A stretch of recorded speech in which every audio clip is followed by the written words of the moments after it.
Hello বন্ধুরা, আজকে আমি এই প্রথমবার মামপুর কলেজে গেলাম। মাম্পু বললো চলো মা, তুমি তো যাওনি কলেজে, তোমাকে চলো আমার কলেজটা ঘুরিয়ে নিয়ে আসি।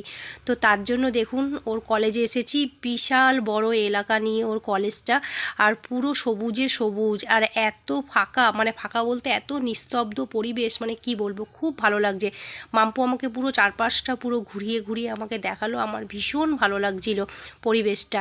এদের এইখানে ক্যান্টিন রয়েছে, জিম সেন্টার রয়েছে, তারপর অনেক অনেক অ্যাপার্টমেন্ট রয়েছে, মানে যে যেরকম মানে সাবজেক্ট নিয়ে পড়বে সব কিছুই এখানে রয়েছে।